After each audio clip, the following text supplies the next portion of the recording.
अच्छा जी, जब हम net assets at the date of acquisition निकाल लेते हैं तो फिर हमारा दूसरा काम ये होता है कि भाई हम देखें कि क्या हमने उस कंपनी को उसकी औकात के हिसाब से पे किए हैं, ज़्यादा पे किए हैं या उससे कम पे किए हैं। देखें, ज़्यादा पे किए हैं तो this will ultimately be converted into goodwill.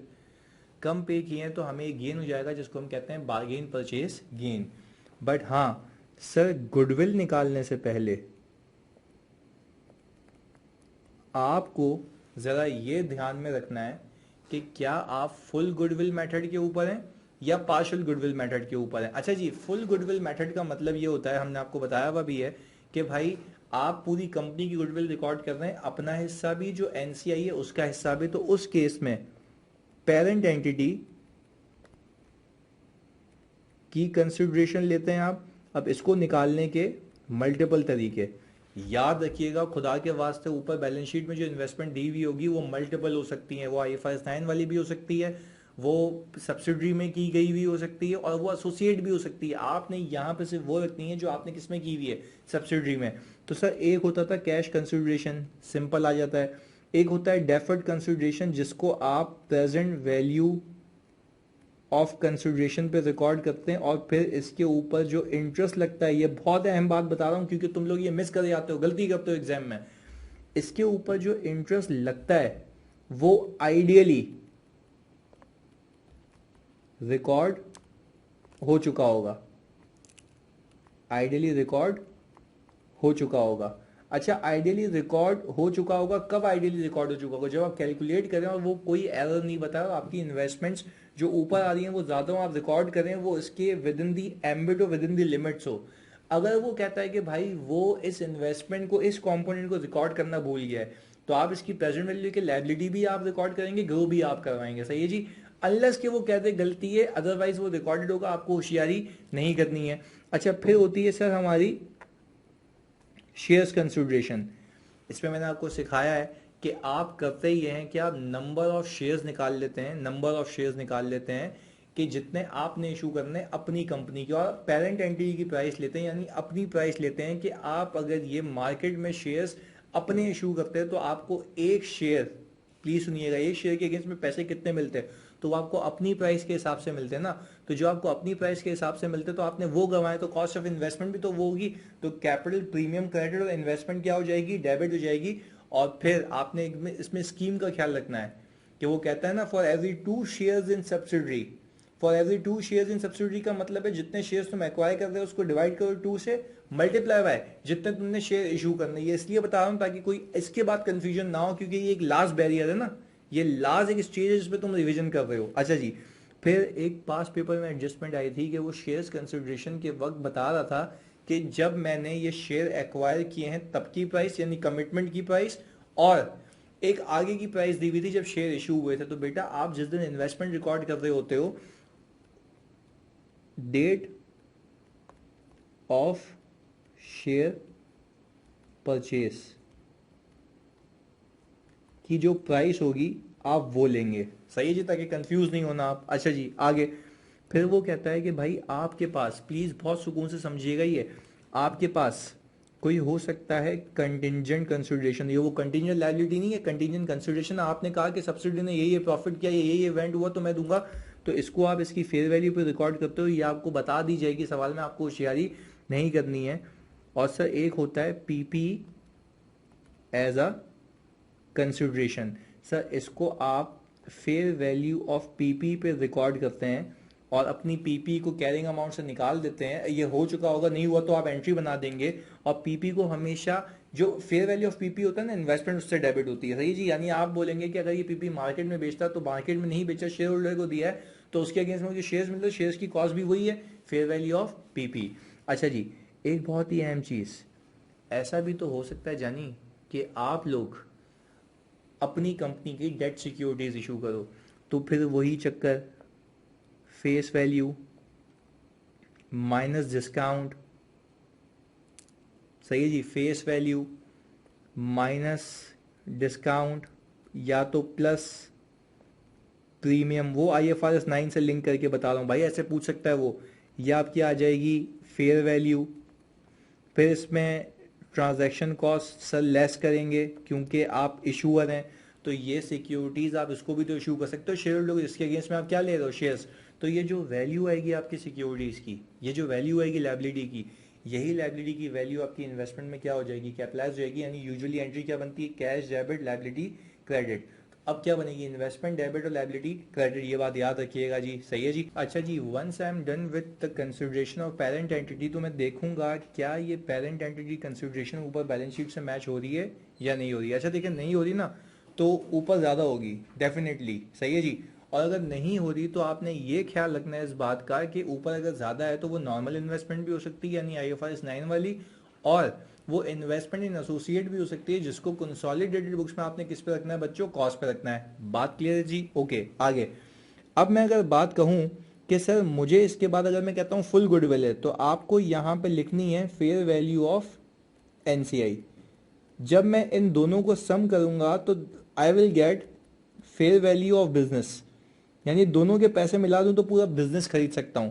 तो सर फिर यहाँ पे जो ऊपर नेट एसेट्स हैं एक्विजिशन के, वो भी यहाँ पे पूरे बिजनेस के आएंगे 100%। और फिर यहाँ पे जो गुडविल आएगी वो दो लोगों की होगी, एक होगा पेरेंट, दूसरा NCI। तो अगर इम्पेयरमेंट है,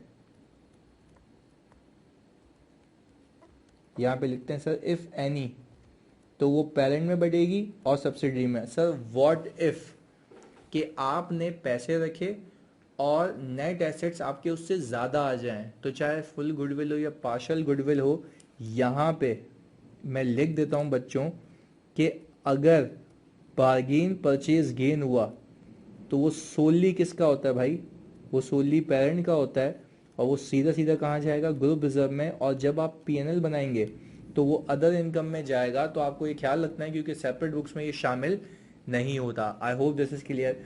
फिर आपको एक चीज़ का ख्याल ये रखना है कि जब आप गुडविल की चौरंगी को पास करेंगे तो इसके बाद आपने करना ये होता है कि आपने करनी होती है NCI की वर्किंग। यहां पे आपको ख्याल रखना है कि अगर फुल गुडविल है तो आपने NCI को डे 1 पे क्रिएट करना है सर फेयर वैल्यू पे, और अगर पार्शल है तो सर आपने क्रिएट करना है उसको share of net assets at acquisition पे। क्योंकि दोनों में फर्क ये है कि फेयर वैल्यू के अंदर शेयर भी होता है, उसकी गुडविल का हिस्सा भी होता है, वहां पे से शेयर होता है, उसकी गुडविल का हिस्सा नहीं होता।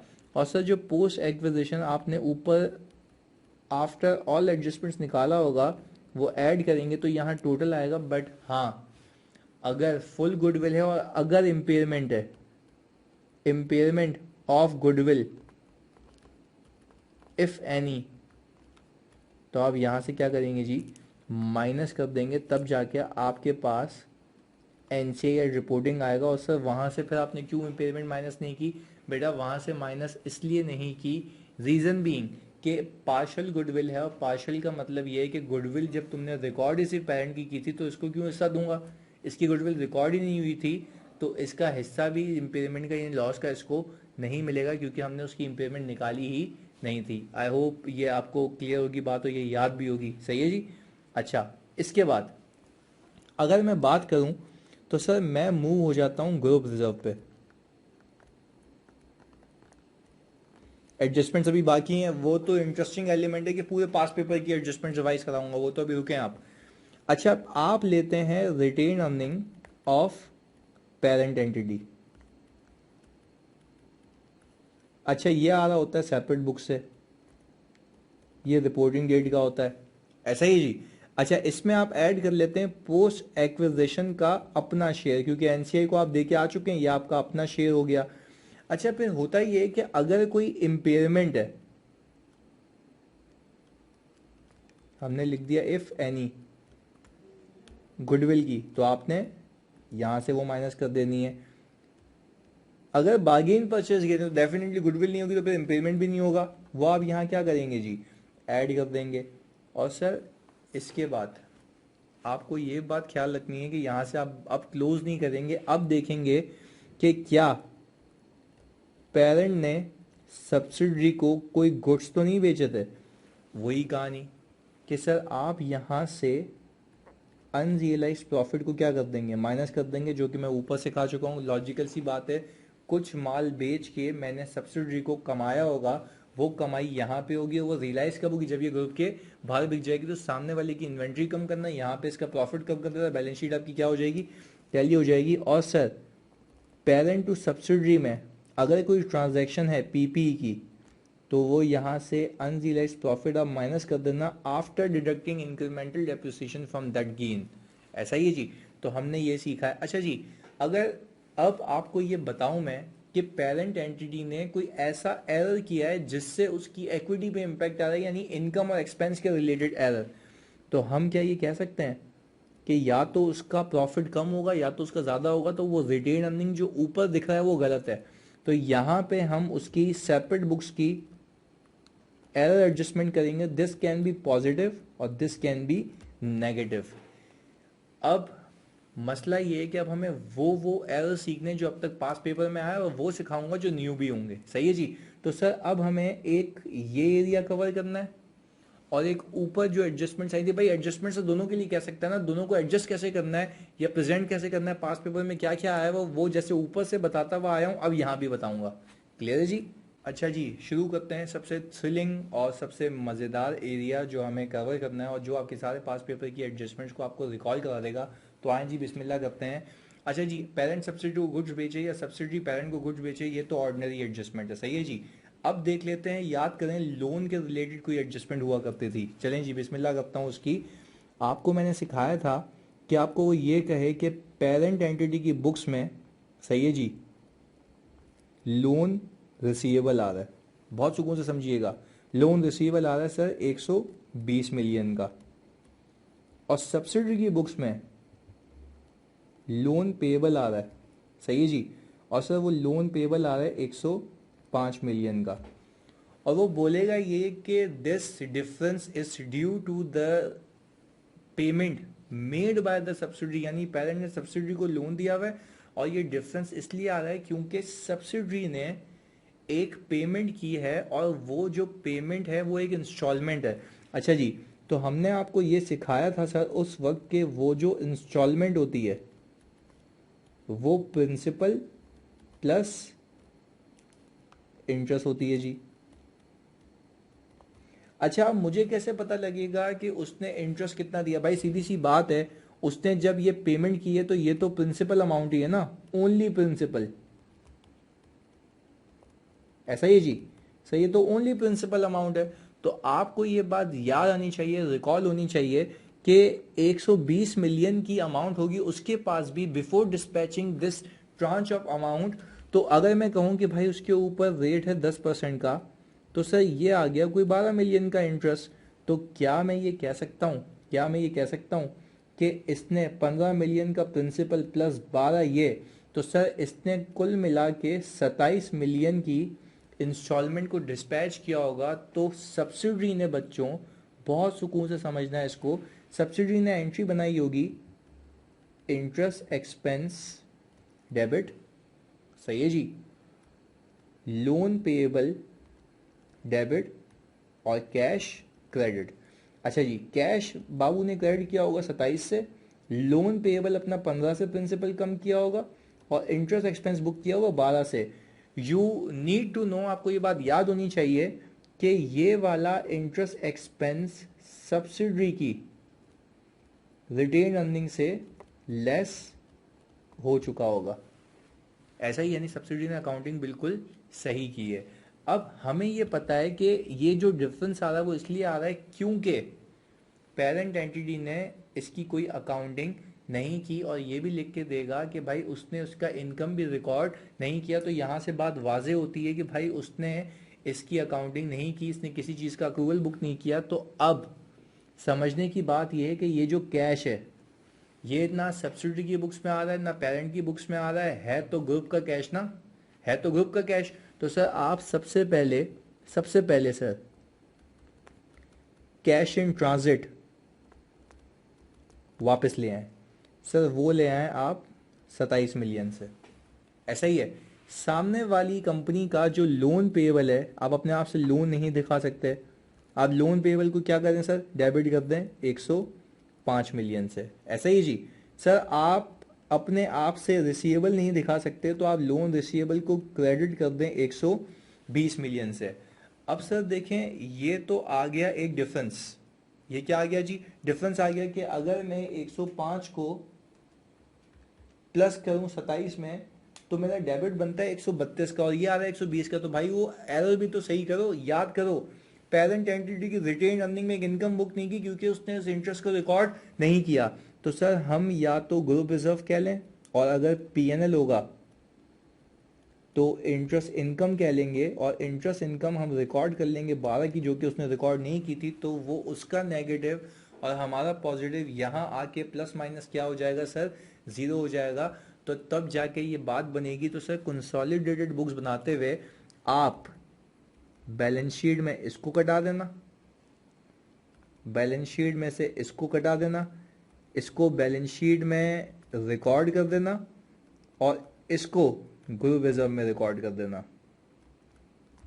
आई होप आपको याद भी आ रहा होगा, यही इस तरीके की एडजस्टमेंट थी। ऐसा ही है, और ऐसी ही एडजस्टमेंट वाइस वर्सा भी आई थी, जिसके अंदर हम ये कह सकते हैं बच्चों, जिसके अंदर हम ये कह सकते हैं कि यही एडजस्टमेंट अगर वाइस वर्सा आ चुकी है, सही है जी, तो हमने क्या किया, हमने बोला कि भाई पेरेंट और सब्सिडरी के रिलेशन में अब पेरेंट के पास लेट से लोन पेएबल आ रहा है 105 मिलियन का, सब्सिडरी के पास लोन रिसीवेबल आ रहा है 120 मिलियन का। तो सर अब जो इंस्टॉलमेंट पे की है वो पेरेंट ने की है और वो आपको बता दिया मैंने 27 मिलियन की होगी प्रिंसिपल प्लस इंटरेस्ट की। तो आप अब वो एंट्री इसके पर्सपेक्टिव से बनाएंगे कि भाई अब सब्सिडरी की बुक्स में गलती है, तो आप सबसे पहले भाई लोन रिसीवेबल को कटा दें 120 मिलियन से, सर लोन पेएबल को आप कटा दें, ऐसा ही है जी, 105 मिलियन से। अच्छा भाई फिर आप कैश इन ट्रांजिट ले आए, ऐसा ही जी। अच्छा कैश इन ट्रांजिट कितने से ले आए जी? सर 27 मिलियन से। और अब sir net assets of subsidiary, यानी सब्सिडरी के प्रॉफिट को इंक्रीज कर दें वहाँ रिपोर्टिंग डेट पे एरर के, सर कितने से? 12 मिलियन से। तो ये उल्टी एंट्री हो जाएगी। बात समझ आ रही है जी? यानी सर आपने देखे, सिर्फ दिमाग लगाना है यार, मतलब इससे ज़्यादा कोई रॉकेट साइंस नहीं है। अब इसके अलावा एक एडजस्टमेंट आती है, ज़रा समझिएगा, ये अब पास पेपर की एडजस्टमेंट्स करते हैं। अब हम आते हैं तीसरी पे, क्योंकि पहली दो तो मैं करवा चुका, तीसरी की बात करने लगा हूँ। तीसरी के अंदर आपको याद होगा कि एट एक्विजिशन आपको कंटिंजेंट एसिड बताया कि क्या हुआ हुआ है जी? डिस्क्लोज हुआ हुआ है कंटिंजेंट एसिड। और कंटिंजेंट एसिड क्या होता है जी? कंटिंजेंसी प्लीज समझिएगा, कंटिंजेंट एसिड क्या होता है कि जब आपके चांसेस देखो लाइबिलिटी में क्या होता है, 50% ज़्यादा प्रोबेबल होता है, सही है, तो हम लाइबिलिटी क्या कर लेते हैं? रिकॉर्ड कर लेते हैं। जबकि एसिड में ज़रा जो क्राइटेरिया है ना वो स्ट्रिक्ट है। आप जब 50% से नीचे होता है एसिड के केस में तो आप उसको डिस्क्लोज करते हैं। जब 50, प्लीज समझिएगा बहुत सुकून से, जब आप 50% से ऊपर होते हैं तो वहां पे प्रोबेबल हो जाता है, और प्रोबेबिलिटी के हिसाब से आप उसको क्या कर लेते हैं बच्चों?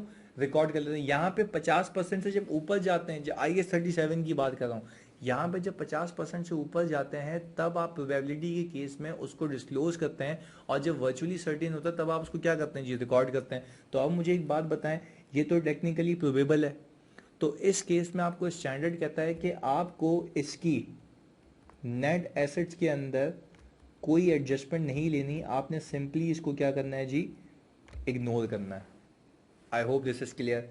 अच्छा जी, अब एक और चीज़, अच्छा जी, अब इसके बाद जो एडजस्टमेंट आती है, मैंने आपको ये सिखाया था कि आपने लेट से सर टेक एन एग्जाम्पल कि आपने एट एक्विजिशन, मैं आपको याद भी दिलाता हूँ, एक ब्रांड था जिसकी कैरिंग अमाउंट थी लेट से सर 25 मिलियन, इसकी फेयर वैल्यू थी सर कोई 40 मिलियन की। आप इसको यहाँ से उठा के यहाँ लाए होंगे तो आपने सर 15 मिलियन की एट एक्विजिशन में एडजस्टमेंट पार्क की होगी। आपको याद आ रहा होगा ऐसा कुछ किया था, सही है जी। फिर आपने किया ये था कि आपने इसको रिमेनिंग यूजफुल लाइफ पे, assuming that your remaining useful life is 5, तो आपने 15 को डिवाइड किया 5 से, मल्टीप्लाई किया 4 से, तो आपने कहा कि भाई ये आ गया 12 एट रिपोर्टिंग, यानी 12 का शॉर्टफॉल। अच्छा, अब आपको ये देखना है कि ग्रुप के हिसाब से इस एसेट की कैरिंग अमाउंट क्या है, इस एसेट की कैरिंग अमाउंट। तो ग्रुप के लिहाज से आप ये देखेंगे ब्रांड की carrying amount from the perspective of group कितनी है। अच्छा भाई सर ये कैसे निकालेंगे, भाई ये निकालेंगे कि 40 को मैं डिवाइड कर दूंगा 5 से, मल्टीप्लाई बाय 4। हमारे हिसाब से ये 32 पे कैरी हो रहा है। भाई सर 32 पे कैसे, क्योंकि उसने 25 पे रखा हुआ था, डिवाइड बाय 5 मल्टीप्लाई बाय 4 उसकी बुक्स में ये 20 पे, सब्सिडरी की सेपरेट बुक्स में ये 20 पे, हमने इसके अंदर प्लस कर दिया, देखें ये 12, क्योंकि ग्रुप के हिसाब से ये था, तो ये हो गया 32। ऐसा ही है।